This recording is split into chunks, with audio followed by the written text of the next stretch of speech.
आज समाज में सिर्फ महिलाओं का ही शोषण नहीं हो रहा बल्कि पुरुष का भी शोषण हो रहा है ना। एक वीडियो आप लोग बता देना चाह रहे हैं, सोशल मीडिया में तेज़ी से वायरल हो रहा है, जिसमें एक अतुल सुभाष करके एक व्यक्ति है जिनका उम्र 34 साल हो रहा है, जैसा कि उन्होंने वीडियो में बताया है। ठीक है, और सुसाइड करने से एक घंटा पहले यानी 1 घंटा को उन्होंने वीडियो पोस्ट किया जिसमें से उन्होंने कहा है कि हम अपने फैमिली से बहुत ही परेशान हैं और अपने जो पत्नी है ना, उसका जो पत्नी वो अपने पत्नी से बहुत ही प्रताड़ित हो रहा है, शोषित हो रहा है। एक प्रकार से वो ब्लैकमेल कर रही है और कोर्ट कचहरी का चक्कर कटवा रही है। एक प्रकार से आदमी कहते हैं कि भारत में और देश में सिर्फ महिलाओं का शोषण होता है ना। कोर्ट भी कहते हैं महिलाओं को शोषण होता है, लेकिन देखिए यहाँ पे महिलाओं को शोषण, महिला का अगर किसी प्रकार का गलत होता है तो अगर पुलिस में एफआईआर दर्ज किया जाता है तो उसको बिना जांच किए हुए तुरंत उसको अरेस्ट कर लिया जाता है। लेकिन वही जब पुरुष की बारी आती है उसको एविडेंस भी दिया जाता है, लेकिन उसके लिए कोई कार्रवाई नहीं किया जाता है। ये तो सरासर गलत है ना।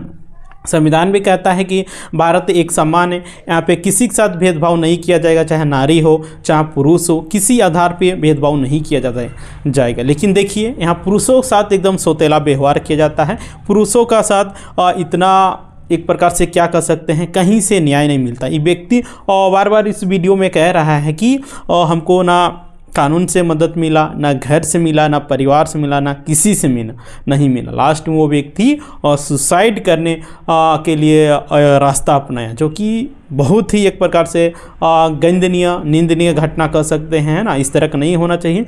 जीवन में किसी भी तरह का परिस्थिति आए, कितना बुरा से बुरा स्थिति आए, लेकिन कभी भी इंसान को सुसाइड करना नहीं चाहिए। ठीक है, हर चीज़ का इस दुनिया में सोल्यूशन है ना। ऐसा कोई ऐसा चीज़ ही नहीं कि जिसका इस धरती में सॉल्यूशन नहीं, इसलिए उसको सॉल्यूशन को ढूंढना होगा, है ना। अगर आपके लाइफ में प्रॉब्लम आ रहा है तो प्रॉब्लम को एकदम फेस करने के लिए आप लोग को तैयार रहना होगा। ऐसा नहीं है कि प्रॉब्लम से हम लोग डर के सुसाइड कर लेंगे तो सुसाइड करने से क्या प्रॉब्लम सॉर्ट आउट हो जाएगा? नहीं हो जाएगा। वायरल वीडियो में कहा है कि मेरा मौत का जिम्मेवार मेरा पत्नी है ना, और जो कोर्ट का वकील है ना, एक महिला वकील है वो है, और 3 नाम लिए थे, याद नहीं आ रहा है। ठीक है, वो तीनों है, उसका पत्नी है और जज है, और उसका मौत का जिम्मेवार और वही सब है। वो बोल रहा है देखिए हम कोर्ट का एविडेंस भी दे रहे हैं, मेरा लाश को जब तक नहीं जलाया जाएगा या फिर दफनाया नहीं जाएगा जब तक से उन लोगों का मतलब उसका न्याय नहीं मिल पाएगा, है ना। वो कह रहा है कि जिंदा में तो मेरा न्याय नहीं मिल पाया, लेकिन मरने के बाद और न्याय मिल जाए।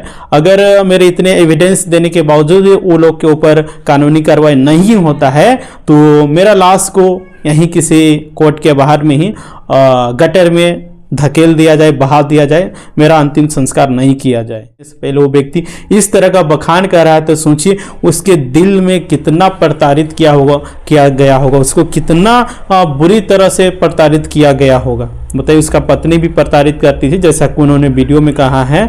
उसका जो ससुराल के लोग थे वो लोग भी प्रताड़ित करते थे, सभी लोग करते थे। कोर्ट से भी उसको किसी प्रकार का न्याय नहीं मिल रहा था। लास्ट में वो मौत का रास्ता अपना लिया। तो बताइए उसके पत्नी के साथ उसके जो जज है ना, और 3 लोग हैं, उन लोग के साथ कानूनी कार्रवाई होना चाहिए, नहीं होना चाहिए? कि क्या सिर्फ भारत में महिलाओं को ही न्याय मिलेगा, पुरुषों को न्याय कब मिलेगा? एक प्रश्न सभी के मन में उठ रहा होगा कि पुरुषों को न्याय कब मिलेगा, अतुल सुभाष जी को न्याय कब मिलेगा? ठीक है, क्योंकि ऐसा नहीं है कि सिर्फ भारत में या फिर कहीं भी महिलाओं का शोषण ही किया जाता है, पुरुषों का भी शोषण हो रहा है। आपका एग्जाम्पल यहीं आप लोग देखने को मिलेगा, बहुत सारे पुरुष भी प्रताड़ित हो रहे हैं। सुसाइड का अधिकतर केसेस आपको प्रताड़ित की वजह से ही देखने को मिलता है। मानते हैं महिलाओं का भी शोषण होता है, लेकिन पुरुषों का होता है। जिस तरह केस में महिलाओं के केस में कानून तत्परता दिखाती, एक्टिव रहती है, उसी प्रकार से पुरुषों के केस में भी एक्टिव रहना चाहिए। और अतुल सुभाष के जो भी गुनहगार हैं, जिन्होंने 5 लोगों का जिक्र किया है, वैसे लोगों के ऊपर कानूनी कार्रवाई होना चाहिए। ठीक है, क्या आप लोग चाहते हैं पुरुषों के साथ न्याय होना चाहिए कि नहीं होना चाहिए? अतुल सुभाष जी के साथ न्याय होना चाहिए कि नहीं होना चाहिए? आप लोग कमेंट बॉक्स में जरूर कमेंट कीजिएगा। ठीक है।